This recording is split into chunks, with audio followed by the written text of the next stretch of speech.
How much cash do you really need to buy a home? If you're planning to buy your first home, then you probably focused on saving for all the cost involved in such a big purchase. One of those expenses that may be at the top of your mind, of course, is going to be the down payment. If you're intimidated by how much you need to save for that, it may be because you believe that you have to put 20% down, which, on a $300,000 house, that's like $60K. It's a lot of money. But that's not necessarily the case. In fact, more often than not, it's not the case. As the National Association of Realtors, or NAR, puts it, one of the biggest misconceptions among housing consumers is what the typical down payment is and what amount is needed to enter into home ownership. A recent Freddie Mac survey, their big lender, they said that nearly a third of prospective home buyers, think that they need a down payment of 20% or more to buy a home.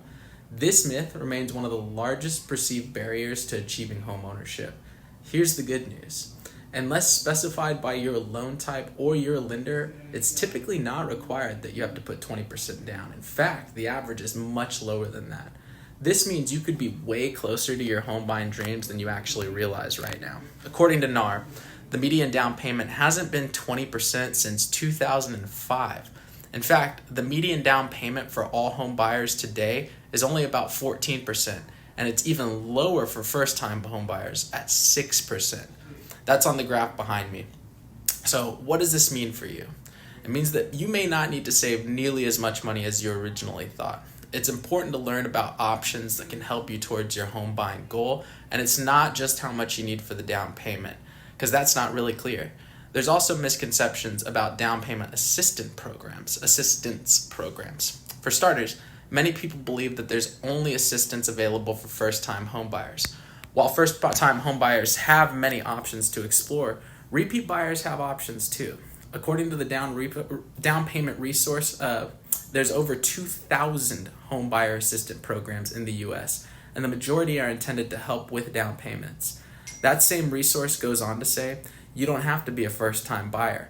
Over 38% of all programs are for repeat buyers who have owned a home in the last 3 years. Plus, there are even loan types like FHA loans with down payments as low as 3.5%. There's also VA loans and USDA loans with down payments of 0%. So, if you qualify for those, you could be getting in for very low cash out of pocket. If you're interested in learning a little bit more about down payment assistance programs and information, that information is available through sites like the Down Payment Resource. If you just Google that, you'll find it. And of course, you can reach out to me. You'll also want to partner with a trusted lender, and I can get you in touch with one if you need that so that you can really hone in on the numbers. So the bottom line is this. Remember, 20% down is not always required. More often than not, it's going to be much lower than that. In fact, most of my first-time home buyers are buying with anywhere from 0 to 4% down. Way less than you'd expect. And we can help cover a lot of those costs with the additional programs, and we can help remove a lot of the closing costs through strategy and negotiation tactics that we have to help you with that. So, as always, if you have any questions, if you're curious as to what you might expect if you're trying to buy a home right now, feel free to send me a DM or drop a comment. Talk to you soon.